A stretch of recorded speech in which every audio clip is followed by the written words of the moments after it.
Saudi-backed OPEC is slashing oil production in partnership with Russia. Do you think it's time for the U.S. to rethink its relationship with Saudi Arabia? There's going to be some consequences for what they've done with Russia. Depuis des décennies, l'accord de sécurité entre les États-Unis et l'Arabie saoudite pour l'approvisionnement en pétrole a été un pilier du marché de l'énergie. Cependant, cet accord vacille désormais, symbolisé par la rencontre de 1945 entre le président Franklin Roosevelt et le roi Abdulaziz Ibn Saud, à bord d'un croiseur américain dans le canal de Suez.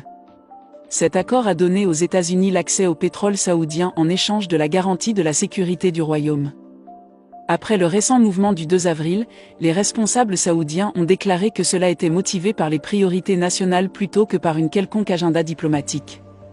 L'OPEP+ a réussi, maintenant comme par le passé, à stabiliser les marchés pétroliers. Contrairement aux affirmations des États occidentaux et industriels, cela n'a rien à voir avec la politique. Dans le passé, l'OPEP+ était souvent déchirée. Elle voulait des prix élevés, mais craignait qu'ils n'attirent plus de concurrence, en particulier du pétrole de schiste américain. Ce désaccord a provoqué une guerre des prix entre la Russie et l'Arabie saoudite en 2020, qui s'est terminée lorsque l'ancien président américain Donald Trump a négocié un accord. Mais ce dilemme existe à peine maintenant. Les salaires et l'inflation aux États-Unis ont augmenté le coût de la production de schiste, entraînant une croissance plus lente de la production. Les entreprises donnent maintenant la priorité à la distribution des profits aux actionnaires plutôt qu'à l'investissement dans l'expansion de la production. La Russie et l'Arabie saoudite sont désormais partenaires pour le pétrole. La Russie a commencé à exporter du diesel vers l'Arabie saoudite, son allié dans le groupe OPEP+, en février. En avril, les importations de produits pétroliers russes ont été interdites dans l'UE, poussant la Russie à détourner ses cargaisons vers l'Afrique du Nord et l'Asie. Pendant ce temps, l'Europe augmente les importations de diesel en provenance du Moyen-Orient et d'Asie pour compenser la perte des barils russes, dont elle importait environ 600 000 barils par jour avant l'embargo d'avril. Selon des données de Refinitiv citées par Reuters, au moins 3 cargaisons de 190 000 tonnes de diesel chargées dans le port de Primorsk en avril étaient destinées à être livrées en Arabie saoudite. Les traders qui ont parlé à Reuters ont déclaré que les Saoudiens pourraient exporter une partie du diesel russe vers d'autres pays. Après une certaine amélioration en février, l'Europe était en passe d'importer les volumes les plus élevés de diesel en provenance du Moyen-Orient et d'Asie depuis 7 ans, l'Union européenne se tournant vers des sources alternatives après l'interdiction des importations russes et l'embargo sur le carburant. En janvier, l'Europe achetait plus de diesel aux États-Unis et en Arabie saoudite, mais restait toujours le plus gros acheteur de diesel russe. Selon les estimations de SP Global la semaine dernière, les exportations de produits pétroliers russes ont diminué de 20% en février, atteignant leur plus bas niveau depuis mai de l'année dernière. La Russie a déclaré qu'elle réduirait sa production de pétrole de 500 000 barils par jour ce mois-ci en réponse aux sanctions occidentales, une mesure qui pourrait affecter le niveau de ses exportations de pétrole et de carburant. Selon JP Morgan, les exportations de carburant russe pourraient chuter de 300 000 barils par jour en raison de l'embargo de l'UE, mais la banque a ajouté que la Russie pourrait maintenir sa production de pétrole brut au niveau d'avant-guerre. Il serait cependant plus difficile de revenir au niveau de production d'avant la pandémie. JP Morgan a également expliqué pourquoi l'Arabie saoudite et la Russie ont besoin l'une de l'autre.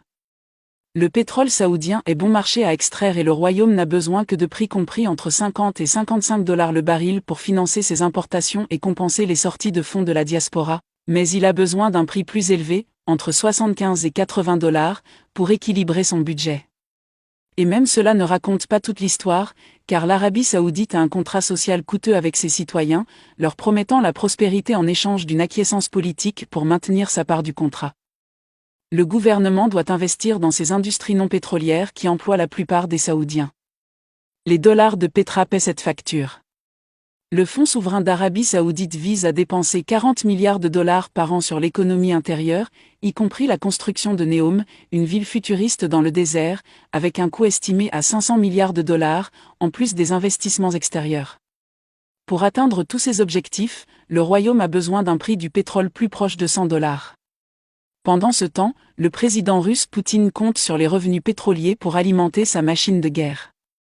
L'économiste russe d'économie Bloomberg, Alex Isakov, calcule qu'un prix de 100 $ le baril est nécessaire pour équilibrer les comptes du Kremlin. En réponse, la Maison-Blanche ne semble pas perturbée par la dernière série de réductions de production. Cela peut refléter en partie l'attente que la baisse réelle de la production soit inférieure au chiffre annoncé de plus d'1 million de barils par jour. La conformité des membres de l'OPEP+ avec les réductions peut également être moins que parfaite.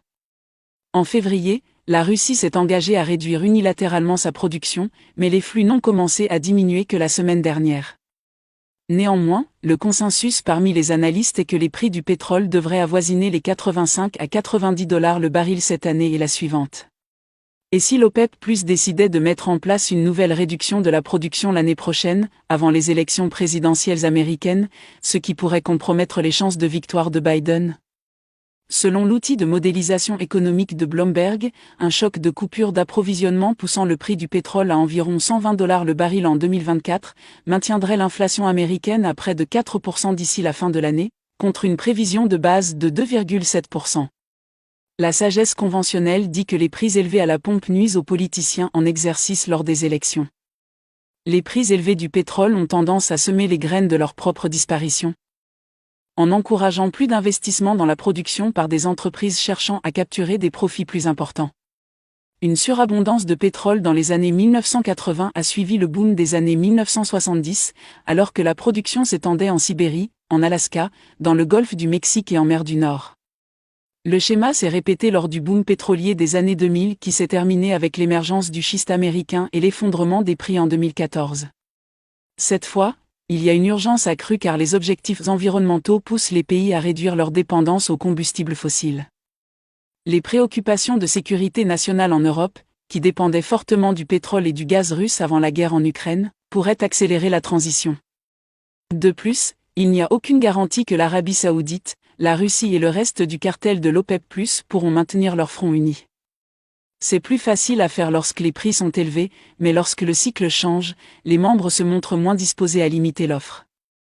Pour le moment, le prix de la commodité la plus importante au monde est fixé par un pays que les États-Unis ne peuvent plus considérer comme un ami, l'Arabie saoudite. L'Arabie saoudite et la Russie savent très bien que les États-Unis et leurs principaux alliés ne veulent pas que les prix du pétrole dépassent les 80 $ par baril de Brent, car des prix soutenus à ce niveau, ainsi que des prix du gaz en hausse, signifient que l'inflation restera plus élevée pendant plus longtemps, ce qui maintiendra les taux d'intérêt plus élevés pendant plus longtemps, augmentant ainsi la menace de graves dommages économiques pour les importateurs nets. Ces sphères ont des implications très spécifiques pour les États-Unis, à la fois économiques et politiques. L'implication économique est que, historiquement, chaque variation de 10 $ par baril dans le prix du pétrole brut entraîne une variation de 25 à 30 cents dans le prix du gallon d'essence. Et pour chaque centime que le prix moyen par gallon d'essence augmente, plus d'1 milliard de dollars de dépenses de consommation est perdu chaque année, ce qui nuit à l'économie américaine. L'implication politique est que, selon les statistiques du Bureau national de recherche économique des États-Unis, depuis la fin de la Première Guerre mondiale en 2018, le président américain en exercice a été réélu 11 fois sur 11 si l'économie américaine n'était pas en récession dans les 2 ans précédant les élections. Cependant, les présidents américains en exercice qui ont entamé une campagne de réélection avec une économie en récession n'ont remporté qu'1 fois sur 7. Ce n'est pas une position dans laquelle le président Joe Biden ou le Parti démocrate veut être 1 an avant les prochaines élections américaines. Étant donné ces nécessités économiques et politiques pour les États-Unis et leurs alliés, l'ancien président Donald Trump a rigoureusement appliqué la fourchette de prix lorsque l'Arabie saoudite, avec l'aide de la Russie, faisait monter les prix du pétrole au-dessus du niveau de 80 $ par baril de Brent. Au cours de la seconde moitié de l'année 2018, le président Trump a adressé un avertissement clair à Riyad pour qu'il cesse cette pratique lors d'un discours devant l'Assemblée générale des Nations unies. Nous sommes devenus le plus grand producteur d'énergie sur la face de la Terre. Les États-Unis sont prêts à exporter notre offre abondante et abordable de pétrole, de charbon propre et de gaz naturel.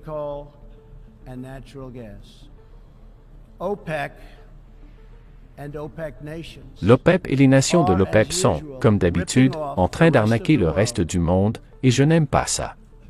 Personne ne devrait aimer ça. Nous défendons bon nombre de ces nations pour rien, et ensuite ils profitent de nous en nous donnant des prix élevés pour le pétrole. Ce n'est pas bon. Nous voulons qu'il arrête d'augmenter les prix. Nous voulons qu'il commence à baisser les prix, et ils doivent contribuer de manière substantielle à la protection militaire. À partir de maintenant, nous ne tolérerons plus longtemps ces prix horribles. Le fait de dépendre d'un seul fournisseur étranger peut rendre une nation vulnérable à l'extorsion et à l'intimidation. C'est pourquoi nous félicitons les États européens tels que la Pologne pour avoir dirigé la construction d'un pipeline dans la Baltique afin que les nations ne soient pas dépendantes de la Russie pour répondre à leurs besoins énergétiques. L'Allemagne deviendra totalement dépendante de l'énergie russe si elle ne change pas immédiatement de cap. Alors que l'accord de réduction de la production de pétrole de l'OPEP+ dirigé par l'Arabie saoudite et la Russie continuait de faire monter les prix du pétrole en septembre 2018, légèrement au-dessus de la limite fixée par Trump. Trump a réitéré cet avertissement de manière encore plus claire lors d'un rassemblement à South Haven, Mississippi, en octobre 2018. Que pensez-vous du partenariat entre la Russie et l'Arabie saoudite? Laissez-moi savoir dans les commentaires ci-dessous. Merci beaucoup pour votre visionnage et je vous verrai dans la prochaine.